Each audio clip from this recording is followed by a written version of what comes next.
इस बार चाइना पर भारी पड़ गया ताइवान। पश्चिमी देशों को मिट्टी में मिला देंगे, पुतिन के जिगरी दोस्त की विनाशकारी चेतावनी। दोस्तों, चीन वो देश है जिससे एक, दो या तीन देश नहीं बल्कि दुनिया के कुछ ही देशों को छोड़कर लगभग सारे परेशान हैं। खासकर जो देश उसे सीमा साझा करते हैं वो तो ज्यादा ही परेशान रहते हैं। आज दिन ड्रैगन इनकी सीमा में जबरन घुसकर अपना अधिकार बताता है। यहाँ तक ताइवान पर तो अपना पूरा अधिकार जमाता है।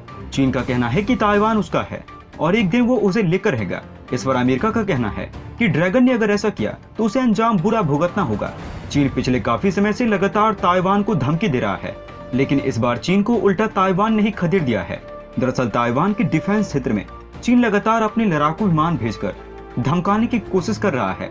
अब एक बार फिर से ड्रैगन ने अपने ये घटिया हरकत की है। चीन ने ताइवान में सोमवार को अपने 30 विमान ताइवान के पास भेजा।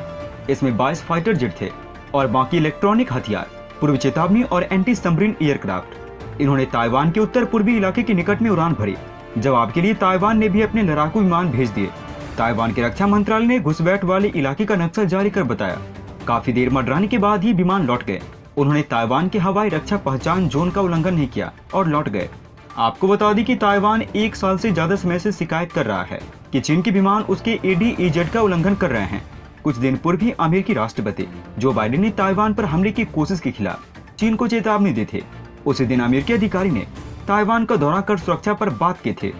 दोस्तों, रूस के राष्ट्रपति व्लादिमीर पुतिन के जिगरी दोस्त ने अमेरिका और पश्चिमी देशों को चेतावनी देते हुए कहा है कि अगर पश्चिमी देश भूल से भी एक रॉकेट रूस पर गिराते हैं तो अमेरिका और पश्चिमी देशों को पूरी तरीके से बर्बाद कर दिया जाएगा।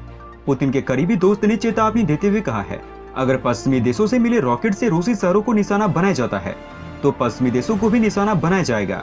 दरअसल इस हफ्ते अमेरिकी राष्ट्रपति जो बाइडेन ने यूक्रेन को लंबी दूरी तक मार करने वाली मिसाइल को भेजने की सहमति दे दी है और इन मिसाइलों के जरिए काफी आसानी से रूसी शहरों को निशाना बनाया जा सकता है। और इसी को लेकर पुतिन के दोस्त ने कहा है कि अगर अमेरिकी मिसाइल रूसी शहर पर गिरते हैं तो अमेरिका को भी रूस निशाना बना सकता है। पुतिन के नेतृत्व में पूर्व प्रधानमंत्री और राष्ट्रीय सुरक्षा परिषद के वर्तमान अध्यक्ष दमित्री ने चेतावनी दी है, अगर रूसी धरती पर इनका इस्तेमाल किया गया तो इसके परिणाम भुगतने होंगे। रूस के पूर्व प्रधानमंत्री और राष्ट्रीय सुरक्षा परिषद के वर्तमान अध्यक्ष दमित्री ने अल जजीरा से बात करते हुए कहा, अगर भगवान न करे इन हथियारों का इस्तेमाल रूसी क्षेत्र के खिलाफ किया जाता है तो हमारे सशस्त्र बलों के पास उन केंद्रों पर हमला करने के अलावा कोई और विकल्प नहीं होगा। उन्होंने कहा कि बेशक ये समझाने की जरूरत है कि इस मामले में अंतिम निर्णय लेने वाले केंद्र दुर्भाग्य से कीव में स्थित नहीं है।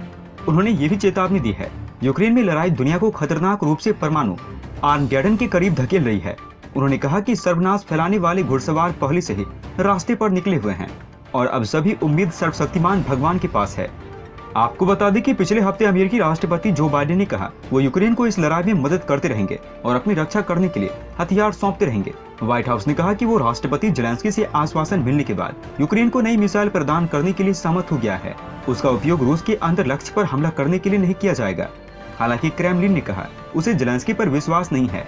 पुतिन के प्रवक्ता दमित्री पेस्कोव ने कहा, संयुक्त राज्य अमेरिका सीधे और जानबूझकर आग में ईंधन डाल रहा है। अमेरिका ने यूक्रेन को हिमार्स मिसाइल सिस्टम देने का फैसला किया है, जिसके जरिए यूक्रेन शॉर्ट और लॉन्ग रेंज की मिसाइल को दाग सकता है। इसकी मदद से यूक्रेन की सेना रूसी टैंकों को तहस नहस कर सकती है। रूस के लिहाज से ये खबर अच्छी नहीं है। वहीं विशेषज्ञ की माने तो रूस पहले ही इस युद्ध को हार चुका है, लेकिन बावजूद इसके युद्ध कैसे चल रहा है इसको लेकर सवाल खड़ा हो रहा है। भारत के पूर्व विदेश सचिव साइम सरन ने कहा है कि रूस यूक्रेन के खिलाफ युद्ध हार चुका है और इस पूरे युद्ध में रूस का साथ देकर चीन ने एक बड़ी कूटनीति भूल की है। हिमार्स की बात करें तो उनके द्वारा लॉन्च की गई मिसाइल की रेंज तकरीबन 80 किलोमीटर तक है। वहीं रूस जो मिसाइल दाग रहा है इसकी रेंज इतनी नहीं है, लिहाजा यूक्रेन को इस मिसाइल के जरिए रूस का सामना करने में आसानी होगी। रूस को इस मिसाइल को ट्रैक करने में काफी दिक्कत होगी। इतनी लंबी दूरी से आने वाली रॉकेट की लोकेशन को पहचानना रूस के लिए आसान नहीं होगा। आपको बता दें कि कारगिल युद्ध में भारत ने भी इस तरह की मिसाइल का इस्तेमाल किया था, जिसका नाम पिनाका था। इस युद्ध में पिनाका का काफी बड़े स्तर पर इस्तेमाल किया गया था। इस मिसाइल के जरिए एकदम सटीक हमला किया जा सकता था। दोस्तों, यूक्रेन को पूरी तरीके से पश्चिमी देश मदद कर रहे हैं। वैसे भी ये यूक्रेन और रूस के बीच जंग नहीं है, बल्कि पश्चिमी देशों और पुतिन के बीच ये जंग है, क्योंकि पश्चिमी देश यूक्रेन को पूरी तरीके से मदद कर रहे हैं। हथियार, तोप, टैंक, फाइटर जेट, मिसाइल के साथ ही आर्थिक मदद भी कर रहे हैं। रूस इस वक्त तेजी से यूक्रेन के शहरों पर कब्जा कर रहा है, जिसका डर न सिर्फ जेलेंस्की को सता रहा है बल्कि पूरे यूरोप को भी सता रहा है। एक खबर है, यूक्रेन में चोरी छिपे अमेरिका ने अपने सैन्य कमांडर भेजे हैं। जिसे अब पुतिन की सेना हाथ धोकर पीछे पड़ी है और खोजते ही कोई बड़ा कदम उठा सकती है। पश्चिमी देशों के चलते ये जंग और लंबा खिंचने वाला है। वैसे तो ज़ेलेंस्की हार चुके हैं, लेकिन वो इसे मानने के तैयार नहीं है, क्योंकि उनके ऊपर यूरोप देश का हाथ है। जंग लंबा चलने के पीछे सबसे बड़ा कारण माना जा रहा है कि यूक्रेन में मौजूद अमेरिकी सैन्य कमांडर गोपनीय तरीके से यूक्रेन को रणनीति बनाने में मदद कर रहे हैं, जिससे यूक्रेन रूस का मजबूती से सामना कर रहा है। कीव से पीछे हटने के बाद रूस ने अपना पूरा ध्यान यूक्रेन के पूर्वी क्षेत्र की ओर केंद्रित कर दिया है। डॉनबास समेत अन्य क्षेत्रों पर कब्जा जमाने के लिए रूस लगातार हमले कर रहा है। यूक्रेन की सेना यहाँ पर रूस का मजबूती से सामना कर रही है। इस युद्ध के लंबा खिंचने के कई कारणों में से एक बड़ा कारण भी ये माना जा रहा है कि अमेरिकी सैन्य कमांडर यूक्रेन में मौजूद हैं, जो यूक्रेन के युद्ध में बढ़त बनाने के लिए ठोस रणनीति पर काम कर रहे हैं। रूस से जुड़े सूत्रों के हवाले से इस तरह की सूचनाएं प्राप्त हो रही है। हालांकि रूस की तरफ से आधिकारिक रूप से इसकी पुष्टि नहीं की गई है। माना जा रहा है कि रूस ऐसा किसी खास रणनीति के चलते नहीं कर रहा है। इस युद्ध में यूक्रेन पूरी तरीके से तबाह हो चुका है। उसके बंदरगाह पर रूस ने कब्जा कर लिया है। बड़े शहर खंडहर में तब्दील हो चुके हैं। यूक्रेन को आर्थिक, सैन्य और मानवीय नुकसान हुआ है, लेकिन फिर भी पश्चिमी देश के चलते यूक्रेन हार मानने के लिए तैयार नहीं है।